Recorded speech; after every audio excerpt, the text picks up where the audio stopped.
Reino de Rus de Kiev. El territorio de este país, que abre las puertas a Europa del Este, fue uno de los primeros donde se establecieron los poblados urbanísticos y donde comienza a emerger el concepto autárquico de nacionalismo. En sus llanuras fértiles destacaron en sus inicios la domesticación del caballo y el trabajo con metales. Diferentes oleadas de inmigraciones indoeuropeas para el 1000 a.C. y la colonización griega de la costa del Mar Negro para el siglo V formaron la base y las características de la población ucraniana que conformó en sus inicios el reino del Rus de Kiev. Para el siglo X de la era cristiana, cuando aún no existían los estados europeos, los ucranianos ya tenían una identidad propia. Vladimiro el Grande introdujo la cristiandad en 988 con su propio bautismo y por decreto a todos los habitantes de Kiev y sus alrededores. La Rus de Kiev alcanzó su mayor extensión y apogeo bajo Jaroslav I el Sabio, entre 1019 y 1054. Fue un hábil guerrero que alcanzó con la confección del primer código legal escrito, conocido como la Ruskaya Pravda, una consolidación política única en todo el territorio. Tras el reinado de sus sucesores, los cosacos guerreros nativos de este territorio lucharon ferozmente contra las invasiones tártaras, los alemanes del Báltico y los moscovitas eslavos. Aunque se aliaron con los polacos y los lituanos del norte, incluso con estos entraron en conflicto por territorios no bien delimitados. La mayor ventaja del territorio terminaba siendo su maldición, sus extensas y fértiles llanuras, que era dominado por un clima templado húmedo, ocasionaba en sus feroces vecinos el anhelo de conquistarlas. En 1648, el general nacionalista Bogdan Belinsky, aprovechando el descontento de la población debido a los excesivos impuestos cargados sobre los granos y el agua por la nobleza polaca, impulsó las ideas de independencia. A través de su elocuencia y extensos recorridos por los vastos territorios ucranianos, logró consolidar el apoyo de los campesinos y los regimientos cosacos. Exitosa la rebelión ucraniana, se estableció el Mandado cosaco. El nuevo estado, tras un corto periodo de paz, fue acosado por los polacos desde el norte, los alemanes del Báltico y los moscovitas desde el este, firmando finalmente un tratado de paz con estos últimos, más numerosos y poderosos que sus otros adversarios. El mandado fue perdiendo gradualmente su autonomía hasta que los moscovitas, en adelante rusos, anexaron completamente su territorio en 1764 y Ucrania pasaría a ser dividida entre Polonia y Rusia. La cultura ucraniana fue desarrollándose paralelamente dentro del Imperio ruso y el Reino polaco. Para finales de la Primera Guerra Mundial, Ucrania intentó independizarse de Polonia y Rusia, pero su desventaja militar le ocasionó una derrota que desmembraría a gran parte del territorio, cediendo por el norte a Polonia y por el sur y el este el territorio de Kubán y Crimea a los bolcheviques.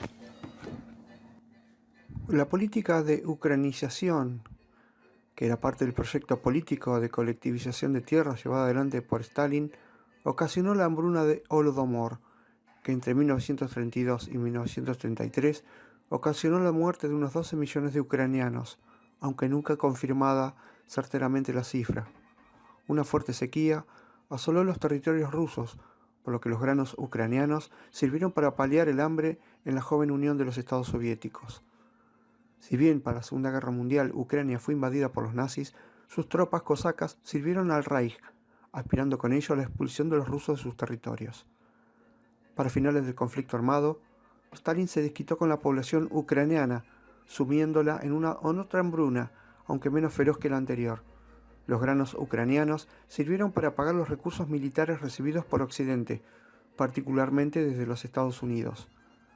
Para la década del 90, debido al debilitamiento de la economía de la URSS, la región rusa de Ucrania se declara independiente de esta, bajo condiciones de neutralidad y no unión a la OTAN, el 24 de agosto de 1991.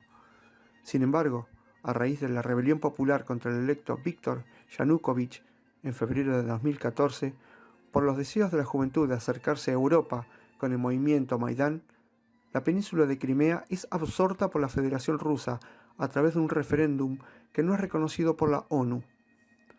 El 18 de marzo del 2014, Rusia y Crimea firmaron el Tratado de Anexión de la República de Crimea y Sebastopol a la Federación de Rusia. El Coloso del Este, con Putin como líder, ya venía rusificando las fronteras con Ucrania, más acentuadamente en los territorios limítrofes de Donetsk y Lugansk, al este, donde yace el polo industrial más importante del territorio ucraniano.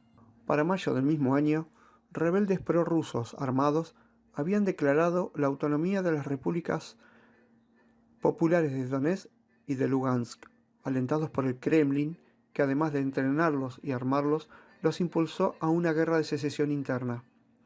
El 24 de febrero del 2022, Putin anunció una operación militar especial en el territorio de Donetsk y Lugansk. Los misiles comenzaron a impactar en varios lugares de Ucrania, entre ellos la capital, y las fuerzas terrestres rusas entraron en el país, dando inicio a las diferentes ofensivas. Tras fracasar en su intento de desarticular rápidamente la resistencia ucraniana y tomar Kiev, las tropas rusas sufrieron muchas bajas y se retiraron del frente norte en abril del 2022. En los frentes del sur y sureste, Rusia capturó Jersón y en marzo Mariupol, en mayo, después de un asedio destructivo. En abril, Rusia lanzó una renovada batalla del Donbass. Las fuerzas rusas continuaron bombardeando objetivos militares y civiles lejos de la línea del frente, incluida a la red de energía durante el invierno. La invasión ha recibido una condena internacional. La Asamblea General de las Naciones Unidas aprobó la resolución ES 11.1, condenando la invasión y exigiendo la retirada total de Rusia. La Corte Internacional de Justicia ordenó a Rusia suspender las operaciones militares y el Consejo de Europa expulsó al país de sus foros. Numerosos gobiernos, principalmente europeos y norteamericanos, impusieron sanciones a Rusia y su aliado Bielorrusia y proporcionaron ayuda humanitaria, económica y militar a Ucrania. Más de 1000 empresas abandonaron Rusia y Bielorrusia en respuesta a la invasión. Apenas terminado el gasoducto, quedó paralizado el proyecto Nord Stream 2, por medio del cual el gas y combustible ruso alimentaría la demanda europea por dichos hidrocarburos, lo que favoreció la exportación del crudo y gas norteamericano a los países europeos, por supuesto, a precios mayores que los convenidos con Putin. La Corte Penal Internacional abrió una investigación sobre los posibles crímenes contra la humanidad, crímenes de guerra, secuestro de niños y genocidio, emitiendo una orden de arresto contra Putin en marzo del 2023. Es probable que Ucrania jamás sea el mismo país que antes del conflicto, pero sí es probable que para Putin se haya creado innecesariamente un nuevo Afganistán. Dos cosas quedan claras en este conflicto, entre varios puntos a destacar.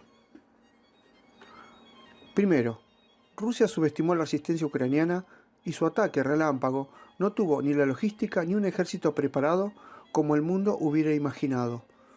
Segundo, Estados Unidos supo mover mejor las piezas de ajedrez, pues no solo mostró a los rusos como incapaces y crueles, además logró empujar a Europa contra Putin y logra, por sobre todo, colocar y probar su armamento en el escenario más impactante de los últimos tiempos. We've committed nearly 700 tanks and thousands of armored vehicles, 1,000 artillery systems, more than 2 million rounds of artillery ammunition, more than 50 advanced launch rocket systems, anti-ship and air defense systems,